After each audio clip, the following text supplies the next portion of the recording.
course, all your thinking is on New England in this game, but if you'd be kind enough, just had a sort of a human question for you about just, getting your first opportunity to be a coordinator against this 2016. Is that meaningful to you at this point in your life? I mean, I don't think it has anything to do with this week, to be honest with you. I mean, we're just kind of working toward the Patriots, So, I mean, unfortunately, I don't have an answer for that one. George, when you were a coordinator last time in the National Football League, how has that helped prepare you for what you're going to do on Sunday? What did you take away from your past experience as a coordinator? Yeah, I mean, every day as a coach, I've taken something out of it. So, and I think all of us have. So we try to use those experiences to help us for this week. And it's very hard to put everything, from 1 year before into the current situation. It's just different players, different coaches, different teams, different opponent. The teams are the same, but it's completely different rosters. So it's very hard to, make it apples to apples, if you will. Well, I'm not giving away anything strategic. What do you want, you and Eric and Flo and all the offensive assistants want this offense to be known for? Yeah, I mean, our job as an offense is to move the ball and score points. It's the bottom line. So, we gotta be efficient. We gotta, eliminate bad football and, make plays when we need to. I know Matt Collins has said, and others as well, Matt more recently, the offense is very similar to Chan's system. How compelled have you and Eric felt in terms of adding your own nuances to make it a little different, make it harder for opposing teams to prepare for? Yeah, I mean, there's some new pieces, and we're trying to make them all, fit into a game plan. That's kind of everybody's got a role, and whether it's normal downs, third down, red area, 2 minute, 4 minute, everybody's got a role. So we're trying to maximize everybody's abilities as much as possible. How do you balance creativity and ingenuity with this is what we do best and we're going to do this a lot? Yeah, I mean, that's the job. And it's, we're trying to, like I said earlier, move the ball and get first downs. And there's a little bit of everything that's got to play into that by series. So, we're going to try to do what we need to do to move the ball. And then at times, if we get the opportunity down there in the red area, try to punch it in and limit ourselves from field goals and score touchdowns.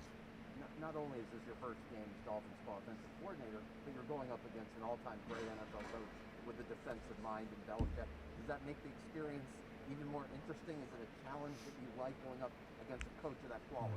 Yeah, I mean, this is a tough league, and there's good coaches, there's good players, and every week's a challenge, and this is the first challenge of many.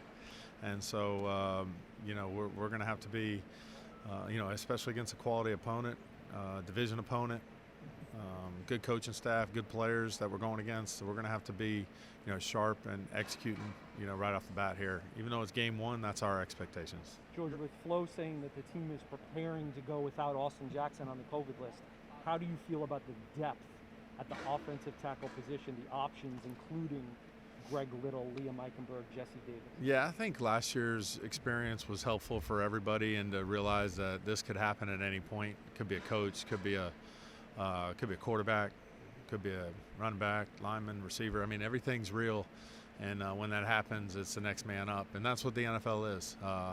We prepare all during training camp for situations, whether it's injuries or, in this case, a COVID situation, so that the next man's ready. And it's not a roster like college where you have so many different players and the next guy, can just run in and you got unlimited depth at this point. So those players, those pros, they know what their responsibility is. So if it comes to that, then the next man up. George, you don't have Will Fuller this week. How helpful overall do you think the speed that you obviously have in your offense, that receiver running back, is going to help? Is that something which you absolutely have to maximize and exploit over the next 18 weeks? Yeah, I mean, we like I said earlier, as far as each player's individual talent, we have some guys with some speed, and hopefully we can get those guys the ball in space and make plays. They know that their responsibility isn't just them getting the ball too. So, but the more we can, create plays that can, change field position, the better off we'll be. And if we have to move the ball, and not able to get explosive plays, then we're going to have to make sure we get first downs and continue to hold on to the ball. There have been some really good quarterback rooms in college and pro. Thinking of USC, Michigan. Michigan had Greasy and Brady, and maybe even the baseball player Drew Henson. USC had Sanchez and Leinart, right? Yeah. So, what do you think it would have been like as an offensive coach to have Tua, Mac Jones, and Jalen Hurts all in the same room? Yeah, it's interesting to think about. I don't spend too much time thinking about that just because we've got a lot of things that we're working on right now. So, but obviously those guys had good college careers and really excellent college careers. So, but we're moving on to this level and their roles now.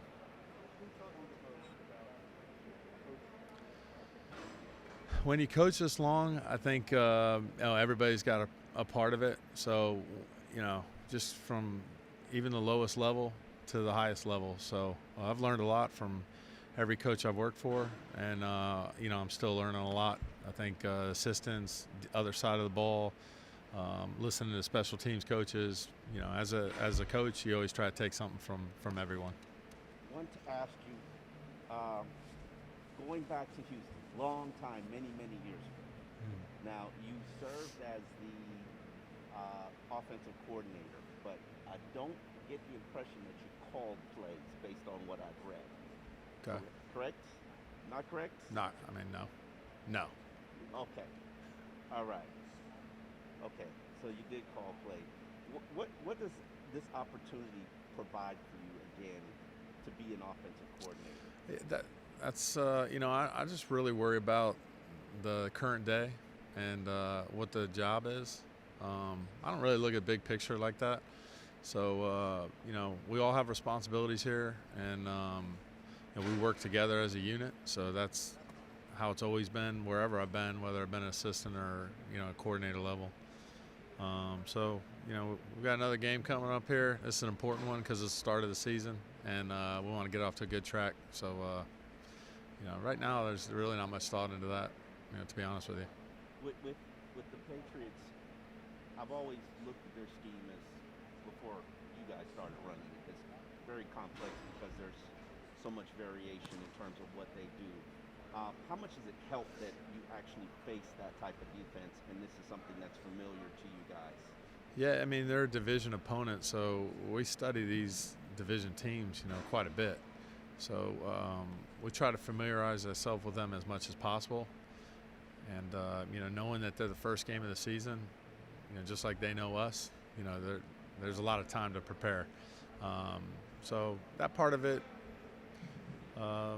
is an important part just because we're going to face them again. But obviously right now is the most important thing, on all of our radars. We talk a lot about execution, that team can know what you're playing, but it's what you're calling, but it's really about the execution of it. Exactly. Early season for offenses, they generally need to get a little flow and get a little rhythm. How do you feel like the execution has been so far in terms of what you guys want to achieve offensively? Yeah, I think through training camp, it's you have some good days, you have some bad days. You're going against a lot of the same guys for majority of it. We had some good experiences with other teams, but preseason's one thing, and this is the regular season, and we know that they're going to give us their best, and we want to make sure it's competitive and at our best every snap. We need to be on blocks when we were called or asked to do it, and we need to find the open guy, deliver an accurate ball, catch the ball, and get yards in the passing game. Running backs need to run hard. It's not a complex formula, but going back to your original point, we talk about technique, fundamentals, and they're well coached, and there'll be guys in position, and it's up to us to block them, get open, catch the football, deliver an accurate ball. Now, this question's for me because I remember I was a big Joey Hamilton. Yeah. Was there a crossover between you two? Yeah, we're roommates. No, I'm saying, yeah. Could he have played in today's NFL? If you talk to him, yes. Oh, hold on. Okay. Okay. Yeah. No, I actually talked to him last night. Man, we're still close. So, yeah, I think he can play. I think he can play in any year. He's accurate, he's a good leader. That's for sure. Well, is he a good leader? Yeah, that was my kind of introduction to like football as a quarterback. So it's like I fell in love with him as a quarterback. Then I followed you as well because I had become a Georgia Tech fan. Yeah. So, like, I always thought like he never really got a good shot. I know he played in the CFL for a long Arena time. League, a little bit. Played with the Bucks for some, but he's I like him, love him, yeah.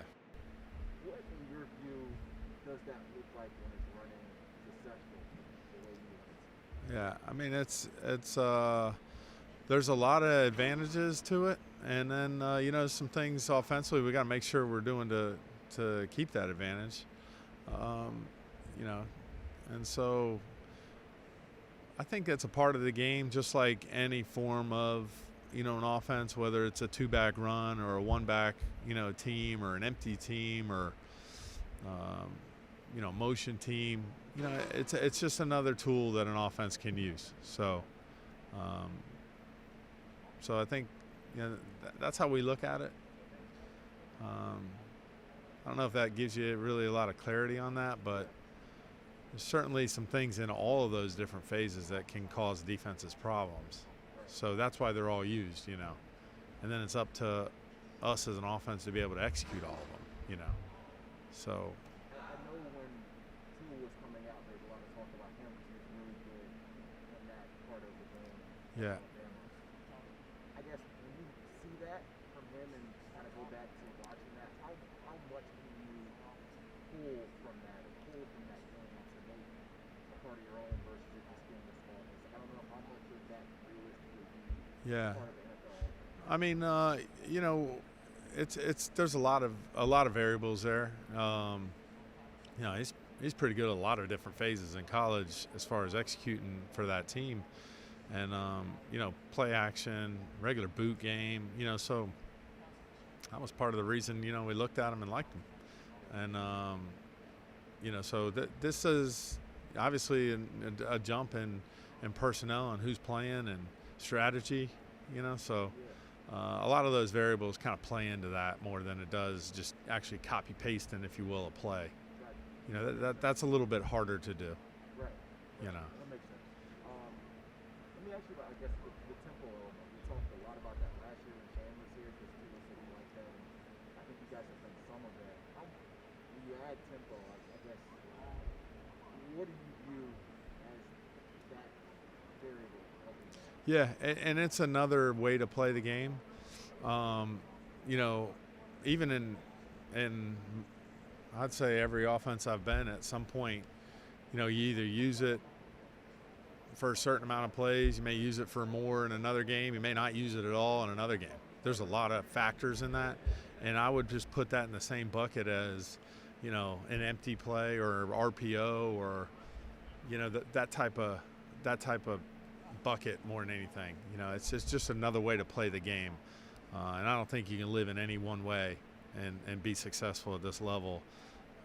If you watch most of the teams, they have a lot of different,